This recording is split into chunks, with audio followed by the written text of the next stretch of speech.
Hello, everybody. How's it going? This is Azrin, the language nerd here. I hope you're having a wonderful morning, afternoon, evening, or nighttime, depending on what it is for you right now. As you are watching this video here, I would like to make a video about a topic that I have never talked about on my YouTube channel before. At least I think I haven't.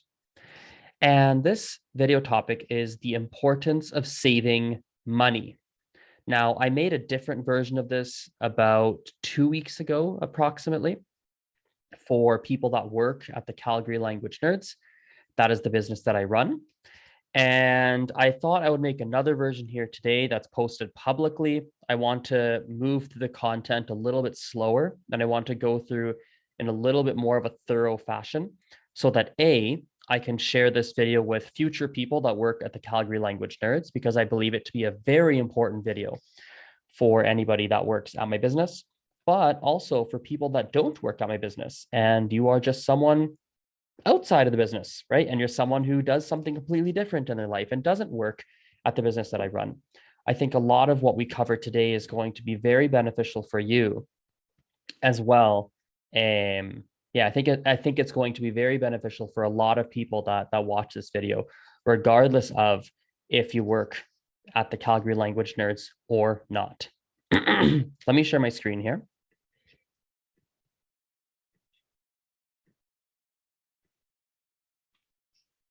Okie dokie. Now, you might think to yourself, well, why are you making this video? Why are you doing this, Azrin? Well, here's the thing. For me, right now, my business is going reasonably well. The business is growing. It has been growing since 2016 when I started the business. Things are going well, and I would like for the business to continue growing and for the business to continue doing well. However, sometimes when running a business, the business sales decline suddenly and unexpectedly. So we had COVID that happened recently. As I'm recording this video, there were many people that were running businesses that were severely affected, and COVID was something that nobody could have really predicted. And those kinds of things happen. COVID is an extreme example, but often there are little things that happen on a day-to-day business, on a day-to-day basis, excuse me. And those little things might affect a specific industry or a specific business. And overnight or within a week's notice, very, very suddenly, something happens where the business sales start to decline, and therefore they have to let people go at that business, or they have to reduce the hours, or things like that happen. And so one of the drivers for me to be making this video today, one of the motivators, is that I want to make sure that people that work at the Calgary Language Nerds, you are always saving a percentage of your money, so that if, hopefully it never happens, but if that ever happens at some point when I'm running this business, because I plan to run the business for the foreseeable future, things might change, but that's my plan. And so if you're always saving a little bit of money, saving a little bit, if something happens where you have a reduction of hours due to something that was completely unexpected and I couldn't really foresee, well, you're still able to pay your bills, you're still able to pay for food and rent, and it alleviates any financial stress that could have happened due to that situation. So that's one of the major drivers of me making this video here. I was going to say something else here. As I'm recording this video right now, one of the hiring criteria that I have is that everybody at the Calgary Language Nerds, they must not be using their job at the Calgary Language Nerds as their primary source of income. It has to be an additional source of income. And so for a lot of people that work here now, this video may be slightly less relevant. But as my business continues to grow over the years and years and years to come, the importance of this video is going to start going up as well. Because listen, there will likely be a day in the future where I do hire people where working here is your primary source of income, and you are using the income you make at my business to pay your rent, pay for groceries, pay your cell phone bill, pay your car payments, et cetera, et cetera. And so this is a very important video for people at the Calgary Language Nerds. And I think a lot of people outside the Calgary Language Nerds, you'll be able to learn something as well. I truly believe if you take this seriously, I think it can make a pretty big difference for you. So what I'd like to cover today is a lot of my opinions. Okay, so my opinion on why saving money matters. I'd like to cover my opinion on why some people don't save money, and then I would like to do a quick conclusion. Now, it's important to note that I am not a financial expert.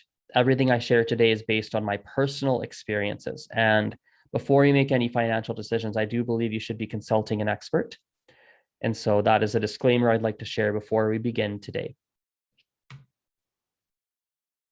Now, here was my introduction to saving money. So I had my first job at the age of 12, and my mom wanted me to know how to manage my money from a very young age. She believed that to be important. And so what she did when I was 12 years old, perhaps even slightly younger, I don't exactly remember. I was approximately 12, let's say.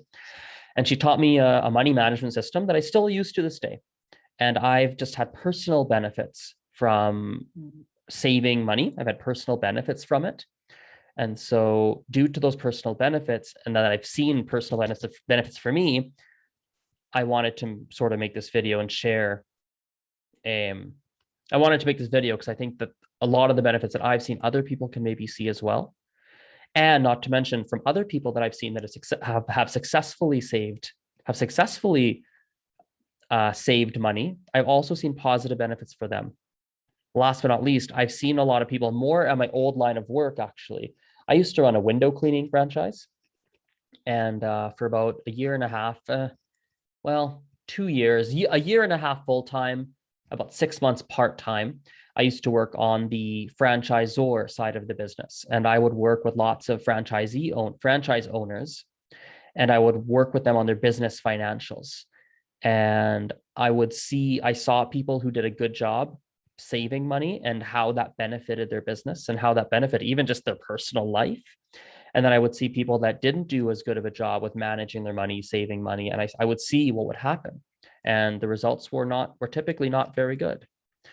So that's sort of my introduction to saving money and how I got introduced to it, I suppose.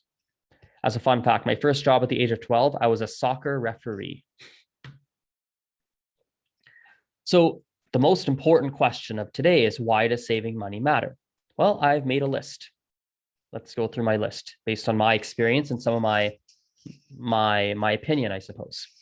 Well, number one, you may lose your job or you may get hurt. If you don't have savings, you're not going to have a cushion. You are essentially walking on a tightrope without any safety net below you to catch you when you fall. And so when you do lose your job or you get hurt and you're unable to work, you feel stressed and you might feel forced to take a job, any job, just so you can pay the bills. That's not good. You definitely don't want to do that. It's better to have a little bit of a cushion so that you can select, this is a job I'd like to take for this reason. I see upward mobility. I like it.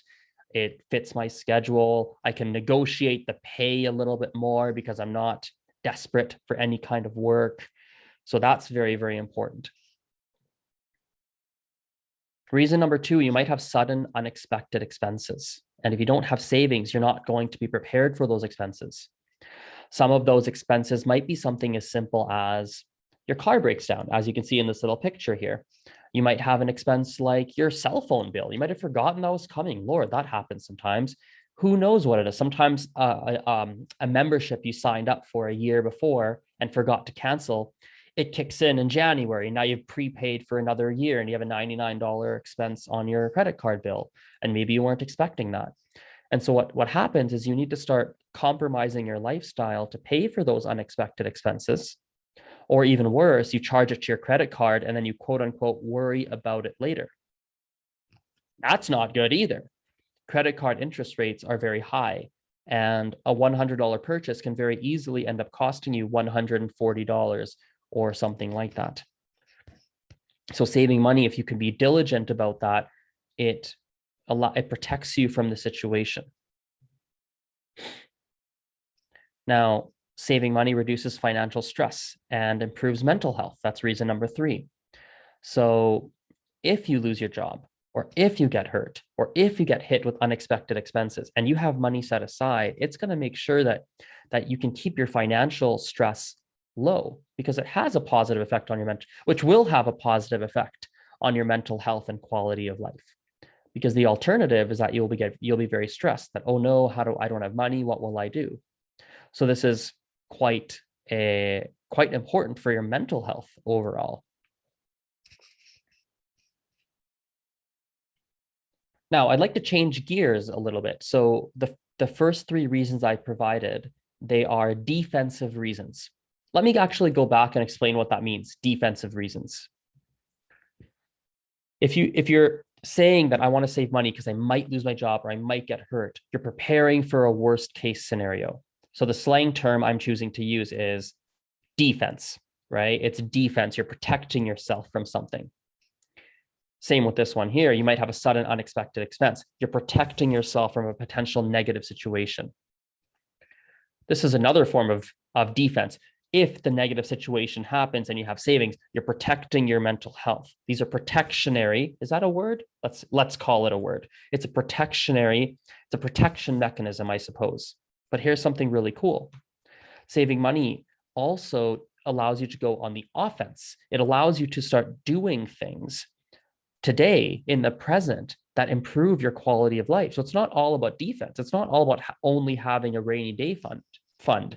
You actually want to split, in my perspective, my opinion, is that if you can, you want to split your savings. It's not just saving for worst case scenarios. It's saving a little bit for worst case scenarios, but also saving money so that you can make large purchases that allow you to improve your present day quality of life. So, for example, you might choose to take extra courses for personal or professional development purposes. You might choose to go on more vacations. You might buy beautiful art for your home.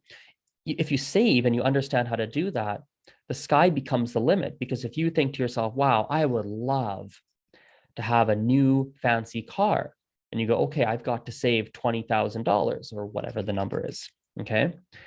You can say, okay, well, let me look at what my income is. Let me look at how I'm spending my money. Let me carve out a percentage. Let's say I can save 10% of my money and I can save up for that car. If you're making $40,000 a year or whatever the number is, 10% of $40,000, you got to minus your taxes and everything, of course. So let's say you're making 30,000 on your 40, right? After taxes, you're saving $3,000 a month. If your car costs $20,000, within 7 months, you can buy that car. Whereas if you didn't save up, you wouldn't be able to make that larger purchase that maybe does improve your present quality of life, makes you happy, it makes you feel good, makes you whatever, it feeds your soul. So I think saving money also allows you to make some improvements in life in the short term as well, which I think is amazing. I think it's great. Reason number 5 is that having savings improves your future quality of life. So let's run some basic math. Let's say you retire at the age of 65 and live to the age of 80. If I'm not mistaken, the average life expectancy in Canada, where I live, I believe it's 80 right now. I could be wrong. It might be 79 or 81 or 78. But my point is going to be the same, regardless of if it's 78 or 80 or 81 or 77. If you don't have personal savings, how will you support yourself from the age of 65 to 80? What will you do after retirement? Now, you might have a pension from your job. That's wonderful. You might get, in Canada, we have CPP, for example. I think in America, I think it's social security, I believe they call it. I might be mistaken on that. You might get that income, but ultimately, that typically for most people is not enough. You don't quite earn enough to support yourself, especially if you have medical expenses or things like that when you're older. So I know someone right now who her husband is going through some health challenges. A lot of it in Canada, we have a universal health care. So most of the major things are covered. But a lot of the things that they've been purchasing, this family that I know, they've been making purchases that are not covered by our health care, but still make the quality of life of our husband much better. So her husband has difficulty walking. So they were able to install an elevator that goes up the stairs. Have you seen those where you sit on it and it takes you up the stairs without having to walk? It's expensive to get that installed. And that's not covered by our healthcare, but this family I know had some savings and were able to make that purchase. Or they installed some rails in their house so that the husband can walk and hang on to the rails when he's trying to walk. That's not covered by our healthcare. So if you have some savings and you need to make purchases when you're older to make your quality of life as comfortable as possible, you have the money to do that. And even if you do want to plan, even if you do want to live on a basic amount, such as $40,000 a year, if you want to live on that, That number is different in every country, of course, but you'd still need to save $440,000 times, times 15 years. You need $600,000. Perhaps you get a portion of that through your pension or things of that nature, which is wonderful, but you're almost certainly not going to earn $40,000 a year, right, from pensions or things of that nature, or CPP in Canada, or you're not going to earn $600,000 in 15 years. You're going to need to support yourself, and you don't want to be in a position where you still have to keep working. That in an ideal world, that's not what you want for yourself. You want to enjoy those final years of your life. You want to enjoy yourself. That's my opinion anyway.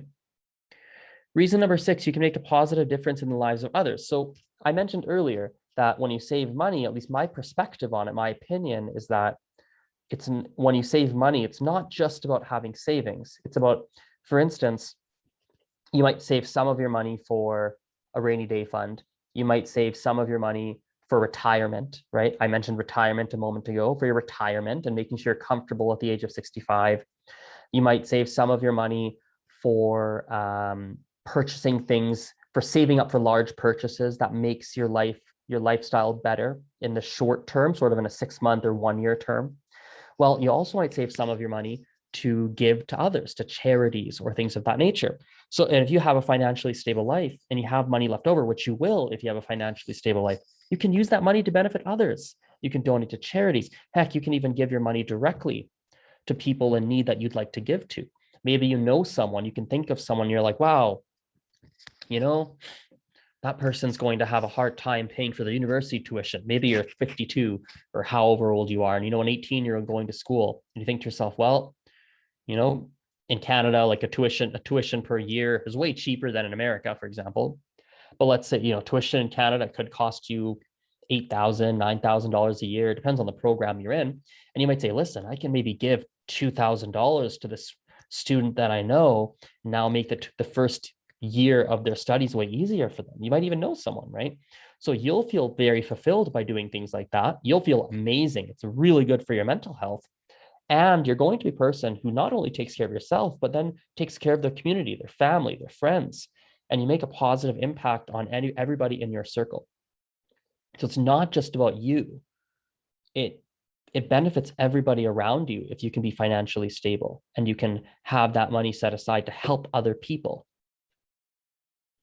So there's many reasons why this makes sense, which raises the question, if saving money has so many benefits, why doesn't everyone do it?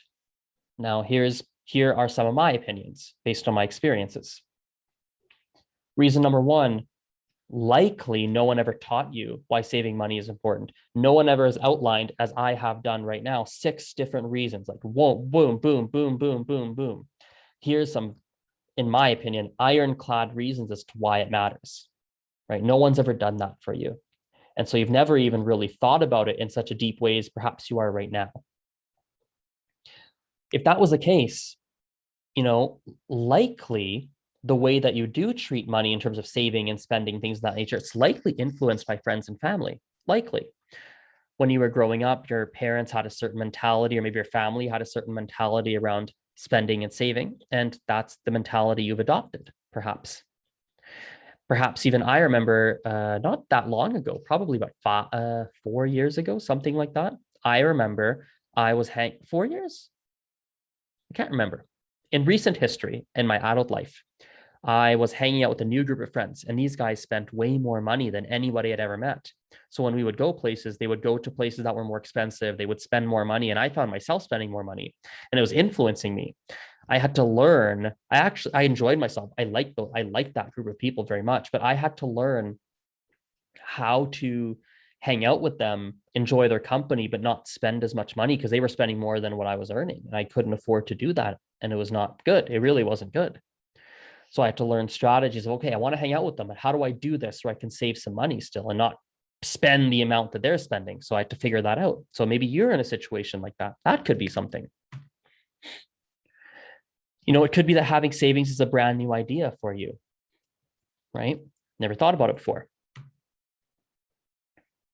It could be that you haven't establish any saving habits. If you haven't thought much about savings, you probably don't have any saving habits. No one has ever explained any to you. No one's taught you any.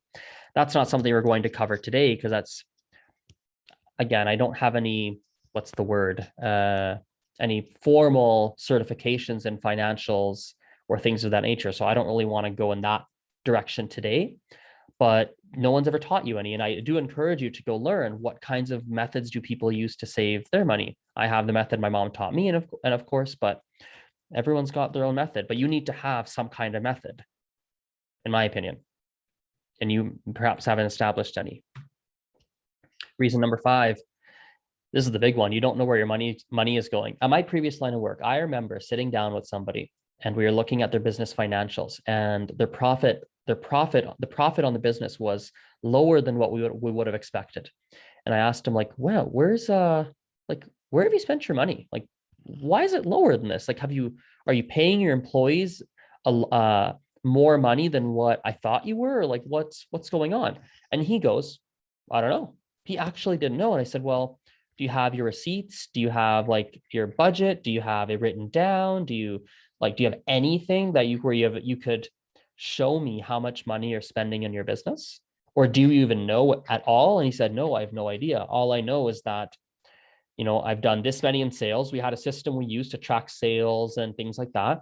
And so based on the sales that he had done, and this has happened multiple times, it wasn't just one guy, but there's various times where based on the sales that the person had done, and based on some of the basic financials of the business, we would know approximately how much profit they should have. And some people would come in significantly lower, and often they just didn't even know where they're spending their money. So there was this one guy in particular, I remember he takes out all his receipts and I helped him go through his receipts. We input them into his Excel, we make his budget, we kind of clean things up financially. And we realized that he spent a lot of money on food for himself and his employees. He would buy them lunch or dinner, things like that. And there was this one day in particular, he went to a fast food place. I don't even know how many times it was, but it was a lot. And I asked him, did you look at this day here? And you've done this a couple of times. You've gone to fast food. Look how many times you went. And he's like, what? Is that even possible? So he had spent money at a fast food place multiple times a day, and he didn't even consciously realize it. And as soon as they pointed it out to him, he looked at me and said, I don't even want to be spending my money in that way.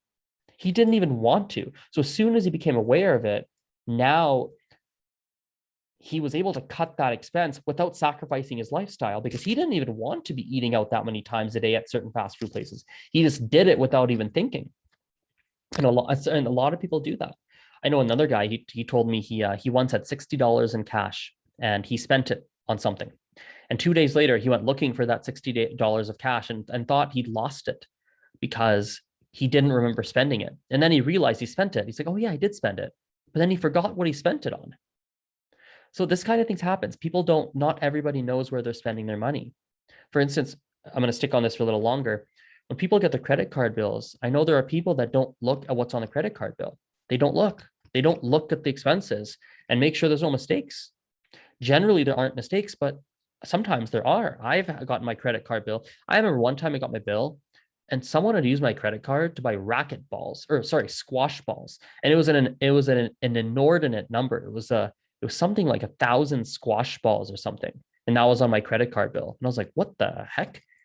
So I had to call them and tell them. And then they, of course, removed it. They followed the procedure they have. They changed my credit card number, all that. So yeah, so someone had used it for that. So that kind of stuff happens. So you have to know where your money is going, in my opinion. I think that's very important. And if you don't know, it's very difficult to save it. Reason number 6 is you spend without thinking in advance. So you might do impulse purchases. You might, as this one individual I told you about, he purchased a lot of fast food without even thinking about it. So you don't think before you spend, you just spend. Reason number 7, and this is more psychological, you spend money as a coping strategy. Sometimes you might feel sad, so you go on a shopping spree. Or you have anxiety, so you buy food and you eat food. You're spending, maybe another one is you have low self-esteem, so you buy expensive clothes. You buy the Gucci belt that was $300 because it has the Gucci logo, and then you're signaling to everyone, look at my Gucci belt, because you have low self-esteem. This is a big one. This is a hard one to change. But this is another reason, in my opinion, that some people are spending too much money. And so just having a budget for people like this maybe isn't the right initial first step. You have to start psychologically to say what's going on. Reason number 8, your expenses are unnecessarily high. So you're spending too much money. Sometimes the money you're spending isn't even money you want to be spending. Like if you were to look at what you're spending your money on, you might even think to yourself, why am I spending money on X, Y, Z things? So your expenses are unnecessarily high. That's another reason. Number 9, you have debt. Now, debt is an interesting is the wrong word, but debt is a reason why some people don't have savings, because they're spending all their savings on reducing their debt, right? Or perhaps you have so much debt that you're just making minimum payments, and that's not good either. So this could be a very valid reason as to why you don't have savings. Reason number 10, you've never committed to breaking the cycle. So perhaps you just thought this is how life is. This is just how life is. You live paycheck to paycheck. You never have savings. Maybe that's just what you thought. Let me tell you a crazy story. This is going to blow a lot of your minds. I know somebody who was laid off during COVID, and I was asking this individual, how are you holding up? Are you okay? Are you financially okay? How are you feeling emotionally? And this person says, oh yeah, I'm fine. Totally fine. Emotionally fine, financially fine. And then she went to explain how she handles her personal finances.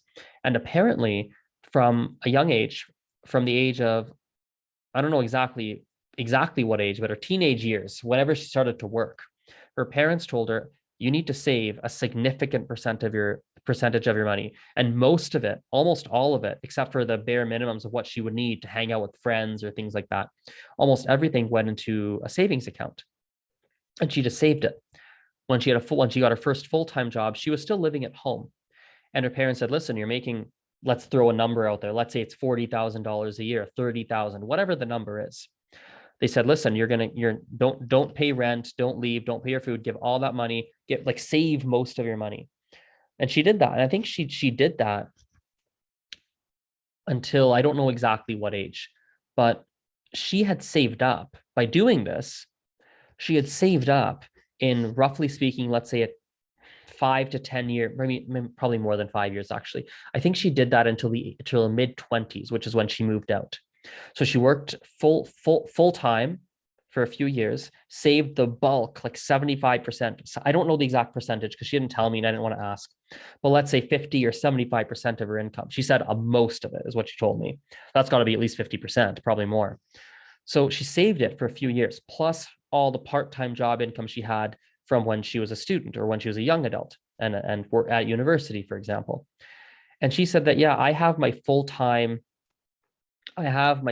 salary saved up for a couple of years. So whatever salary she had at her current job when she was laid off, she's in her 30s at this person that I know. She said that she'd saved up her full-time income at that point for a couple of years. That's how much she had in savings. And then of course she gets unemployment and she was laid off. She's like, so yeah, I'm totally fine. I've got lots and lots of time. And that was because she'd saved a lot of money from a reasonably young age and save. Even when she had a full-time job and she had moved out, she said she still saved some money, but she said not the majority of her paycheck, but some.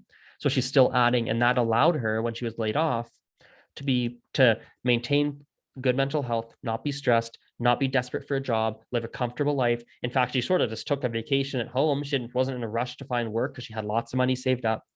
She was fine. So perhaps you didn't even know that was a possibility. No one told you that kind of a story. You didn't realize that was possible. You didn't realize, oh, I don't have to be stressed about money. Oh, I didn't know that was even a thing. It's like people who have anxiety. I saw a post by one of my friends on Instagram, and she posted a screenshot of someone's tweet, and the person was in the tweet writing a conversation she had with a therapist. Therapist says, so how are you feeling lately? Person says, the patient says, well, we're doing okay, but really, really anxious, just like everyone else. And the therapist goes, oh, really? Not everyone has anxiety. And the patient goes, really? I didn't know that. So people that are anxious, for example, they don't realize that there are people that don't live with anxiety on a day-to-day basis. It's only occasional anxiety for them when there's severe transition periods in their life or death in the family, things like that. So they don't even realize that because they only know their reality of living with anxiety. They don't know the reality of others that don't live with that. So you might have your certain patterns around money, and you didn't, in my opinion, you might not even have realized that there were other options. And therefore, you've never really committed to breaking the cycle. Now, some of you might have known you're in a cycle that's not good, but you still haven't made that commitment. That's also a possible reason. And lastly, I've saved this one for last on purpose. Reason number 11, you don't earn enough to save money. There are certain people that they just don't earn enough. You're making $6 an hour in the US or Canada. Canada, that wouldn't happen as much because of our minimum wage laws. But in the US, for example, making $8 an hour working in a restaurant or something happens, and you've got costs that are way more than $8 an hour, and you just don't earn enough. And it's so you can't. The biggest problem you have is you don't earn enough. In my experience, this tends to be the minority of people. This tends to be the minority, but it does happen, and so that also could be a reason. So these 11 reasons, I'm not going to go into what to do or strategies or here's my financial advice on how to earn more money or my financial advice on how to break the cycle or how do you pay your debt. I don't want to get into that. That's not my place today. But I'm hoping that this is at least giving you an introduction, right? I'm hoping this is at least giving you an introduction as to, okay, here are my opinions as to why it's important to save money based on my experiences. Here are the reasons in my experience and my opinion as to why people do not save money, some common reasons. And my hope is that you found this insightful. My hope is that you found it interesting. And I hope that it's planted a seed in your mind that, okay, maybe this is something I need to think about some more. And maybe this is something I have to act on more, perhaps. And maybe this time, hopefully this has made you think, for those of you that it's relevant for, I hope that this has made you think that, okay, perhaps I need to go talk to an expert. Perhaps I got to go get some financial advice from someone. I got to go into Google and look it up. I got to go to a bank and talk to someone. I got to talk to that uncle in my family that's really good at that. I got to do this. And hopefully this is the journey for those of you that need it. This is the journey. It starts you on the right journey financially. And as I said in the beginning of the presentation, make sure you consult an expert before making any financial decisions. Please make sure you do that.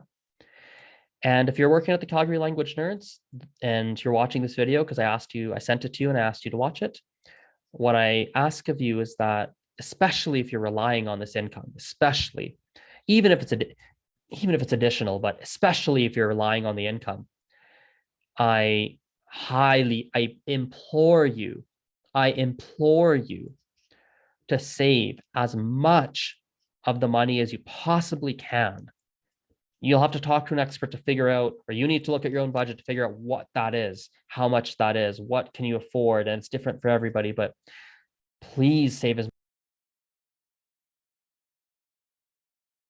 Whoops, sorry about that, guys. I think there was a little lag there, but all those things, please, my laptop sort of crashed for just half a second, but I think it's still recording. There might have been a slight interruption, but hopefully it wasn't too bad.